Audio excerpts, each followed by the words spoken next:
नागपुर में मीडिया से बातचीत के दौरान राजस्व मंत्री चंद्रशेखर बावनकुले ने कहा कि प्रशासनिक सुधारों के तहत 35,600 पदों का आकृतिबंध यानी ही संगठनात्मक ढांचा मंजूर किया गया है, जिससे 11 नए अतिरिक्त जिलाधिकारी कार्यालय, 8 नए एसडीओ कार्यालय, 2 तहसीलदार और 69 अपर तहसीलदार कार्यालय बनाए जाएंगे। आगे बावनकुले ने बारामती उपचुनाव, एनसीपी एकीकरण, बेमौसम बारिश, सिलेंडर वोटिंग व अल्पसंख्यक बोगस स्कूलों जैसे मामलों पर खुलकर बात की। आमच्या विभागाला 100 दिवस 150 दिवस प्रशासकीय सुधारणा टार्गेट दिला होता आणि या टार्गेटमध्ये मागच्या 2006ला जो आकृतिबंध मंजूर होता महसूल विभागाचा, 20 वर्ष महसुली कर्मचारी अधिकारी आकृतिबंध होत नाही म्हणून अनेक आंदोलनं करत होते। आपण बघितलं असाल, तलाठ्याचे आंदोलन झाले, मंडळ अधिकाऱ्याचे आंदोलन झाले, तहसीलदारचे आंदोलन झाले, पण आकृतिबंध मंजूर होत नव्हता। पण आज शासनाने 35,876 पदांचा तलाठी ते ॲडिशनल कलेक्टर असा आकृतिबंध मंजूर केला। मुद्रांक महानिरीक्षकचाही आज आकृतिबंध मंजूर झाला, IGRचा आकृतिबंध मंजूर झाला, जमाबंदी आयुक्ताचाही झाला।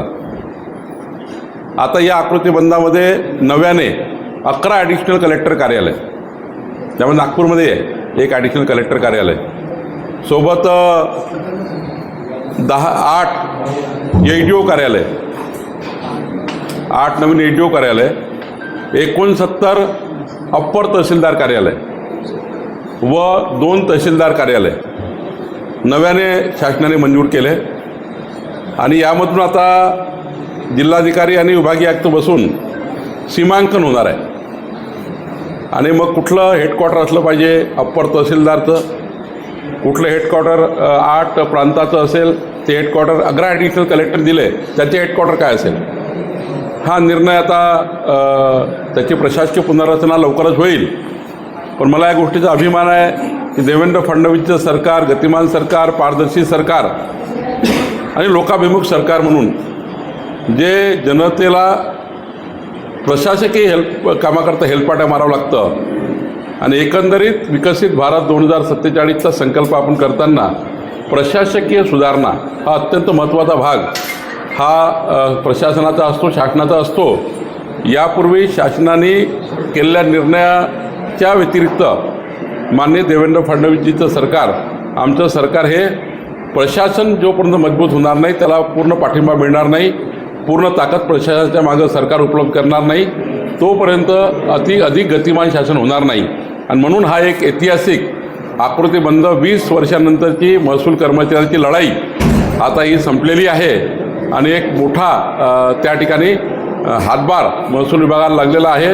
एवढंच नाही, या वर्षभरामध्ये 750 कर्मचारी अधिकाऱ्याचे प्रमोशन्स आमच्या विभागाने केले आहेत आणि त्यामुळं एक प्रमोशनसुद्धा मोठ्या प्रमाणात झाले आहे। एक मोठी प्रशासकीय सुधारणा आम्ही केली आहे। सर, बारामती आणि राहुरी दोन्ही निवडणुका काँग्रेस लढणार अशी माहिती आहे, जे आपण अनुकूलची मागणी केली होती, तर त्याच्या व्यतिरिक्त माझी आताही विनंती काँग्रेसच्या नेत्यांना आहे की अजितदादाचा जो काही सर्वांसोबत सहवास राहिला आहे, पारिवारिक सहवास राहिला, आत्मीयतेचा सहवास राहिला, काँग्रेस असो की कुठलाही पक्ष असो, कुठलाही आमदार गेला, कुठलाही लोकप्रतिनिधी किंवा सामान्य नागरिक गेला तरी अजितदादा त्यांचं काम करायचे।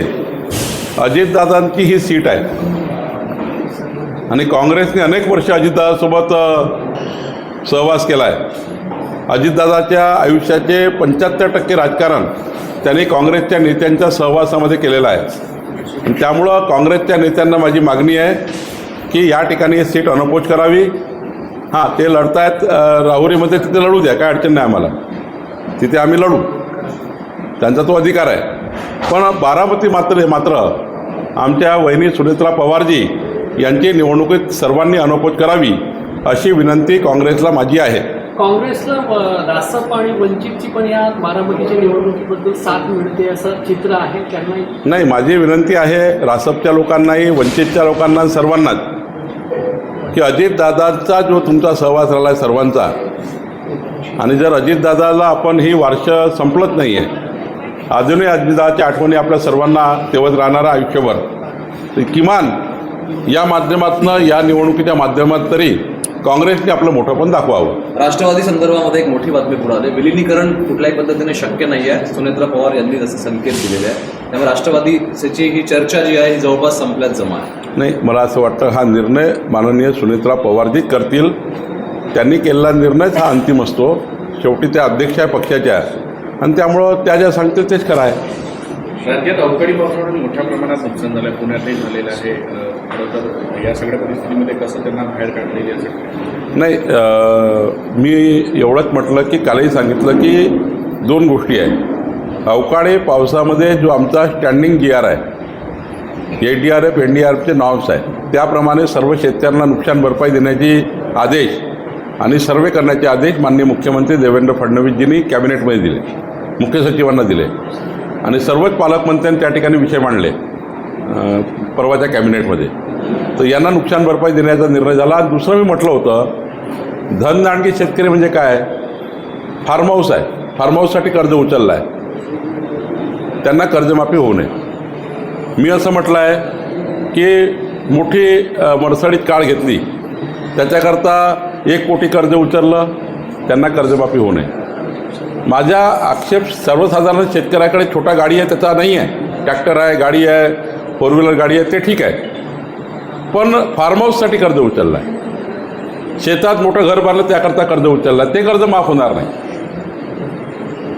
शेतीकरता घेतलेलं पीक कर्ज म्हणणं आहे, पीक कर्ज माफ झालं पाहिजे, याकरता शासन काम करत आहे, प्रवीण परदेशी कमिटी काम करत आहे. पण कोणी जर उद्या शेती गहाण ठेवून मर्सडीज कार घेतली तर कसं काय 2 लाख कर्ज माफ होईल, असा माझा परवाचा उद्दिष्ट होता, बोलण्याचा उद्देश होता.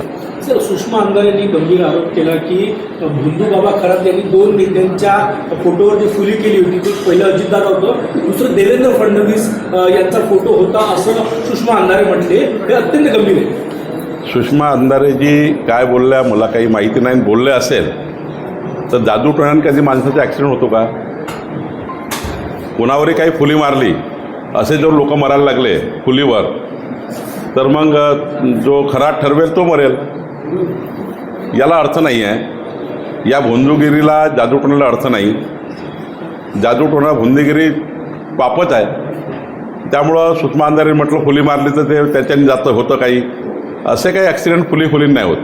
समर्थ रामदास स्वामीचे जे मनाचे श्लोक आहे ते मुंबईतील शाळांमध्ये सक्तीचे करा, असा प्रस्ताव ज्याचे किशोरीदेवी पेडणेकर यांनी मांडले. आपण कसं? भावना चांगली आहे, भावना चांगली आहे, आणि केलं तरी काय त्याच्यामध्ये वावगं नाही. भावना चांगली आहे. तुम्ही नरखेड तालुक्यात एक 15 वर्षीय मुलीचा बालविवाह थांबवण्यात आला आहे. पोलीस केस झाली आहे, SP आमची कारवाई करताय. लेखिका आहे, त्यांनी मागणी केली खराब प्रकरणामध्ये ज्या महिला आहेत त्यांच्यावरही कारवाई व्हायला पाहिजे, कारण की त्या भोंदूबाबाकडे गेल्या, स्वेच्छेने गेल्या. असं आहे, फसवणारे बाबा. आपल्या देशात कायदा आहे, कुणालाही त्या ठिकाणी प्रलोभन दाखवणे, कुणालाही त्या ठिकाणी अशा पद्धतीने करणे, त्यासाठी कायदा आहे, कायद्याने कारवाई होते आहे. सिंधुदुर्गाच्या जिल्हाधिकारी तृप्ती दोडमिसे यांचा एक व्हिडिओ व्हायरल झालेला आहे, त्यामध्ये त्या डान्स करता. एका बाजूला आता अवकाळी पावसामुळे शेतकरी चिंतित असताना जिल्हाधिकारी डान्स करतानाचा व्हिडिओ व्हायरल झाल्याने संताप व्यक्त केला. मी जरा त्या ठिकाणी अधिक माहिती घेतो, माननीय मुख्यमंत्रीजी यांच्याही चर्चा करीन. आज तुमचा अमरावतीमध्ये शिक्षक मेळावा आहे, आगामी निवडणुकीच्या तयारीला लागलेला आहे का शिक्षक मतदारसंघाच्या? आमच्या शिंदेताईंनी चांगला मेळावा घेतला आहे. निवडणुकीची तयारी खूप दिवसापासून त्या करताय. तिथले भोयरसुद्धा निवडणुकीची तयारी करताय. त्यामुळं निवडणुकीच्या तयारीचा जरी भाग असला तरी एक महिला मेळाव्याच्या नात्याने मी जातो आहे. नागपूरमध्ये काल 2 शाळा अशा बाहेर पडलं प्रकरण. अल्पसंख्याक शाळा आहे, त्यांना मान्यताच नाही आहे, 10 वर्षापासून सुरू आहे. जवळपास 450 विद्यार्थी आणि 75 शिक्षक आहे. 8-10 कोटीचा घोटाळा झाला आहे. शालार्थ IDचं दुसरं प्रकरण आहे. या संदर्भात काय करू? चौकशी होऊन कारवाई करू. अनेक ठिकाणी सिलेंडरच्या रांगा तुम्ही पाहायला मिळतं, म्हणजे किंबहुना ज्यांच्याकडे 1 सिलेंडर आहे त्यांना मिळत नसताना आणि घरपोच सिलेंडरची डिलिव्हरी थांबवली आहे. त्यामुळे एकीकडे रांगा दिसत असल्यामुळे अडचण निर्माण झाली. काही ठिकाणी भीती आहे लोकांना, उद्या काय होईल. त्यामुळे काही ठिकाणी आता खूप जास्त सिलेंडर उचलल्यामुळं वेटिंग आहे. दोन्ही भाग आहे. काही लोकांनी उचलले आहे, त्यामुळे वेटिंग आहे. काही लोकांना गरज आहे त्यांची वेटिंग आहे. आणि काही ठिकाणी थोडा पुरवठा कमी आहे त्याच्यामुळे वेटिंग आहे. त्यामुळे एकंदरीत सर्व ते असा एक त्याचा रोज तयार होतो आहे. पाऊस झाला सर आणि APMC मध्ये ज्या पद्धतीनं शेडची मागणी म्हणजे शेडची आवश्यकता नाही आहे, ताडपत्र्यांची आवश्यकता आहे. तराफे लावून ताडपत्री लावून काही ठिकाणी धान्य ठेवायची आवश्यकता आहे. तसं होत नाही. कळंब्यात खूप मोठ्या मी प्रमाणात सोमवारी याची बैठक घेणार आहे. सोमवारी एक APMCची बैठक घेणार आहे. तिथं खूप घोड चालू आहे. आता MNIची हे आलंच आहे कायदा, त्यामुळं तोही राष्ट्रीय बाजार समिती अधिनियम मंजूर झालेला आहे. त्यामध्ये त्या ठिकाणी चर्चा सुरू आहे. पण बाजार समितीमध्ये उघड्यावर धान्य ठेवणे, अवकाळी पावसामुळे शेतकऱ्याचं नुकसान होणे ही बाजार समितीची जबाबदारी आहे. याची बैठक मी सोमवारी घेणार आहे. सर महिला आरक्षण के ऊपर संसद विशेष संसद बुलाया गया, चर्चा के लिए क्या? तो ठीक है ना, उसके लिए तो प्रधानमंत्री जी का अगर संसद बुलाई है तो प्रधानमंत्री का आभार व्यक्त करता हूँ. Sir Owaisi sir thank you sir.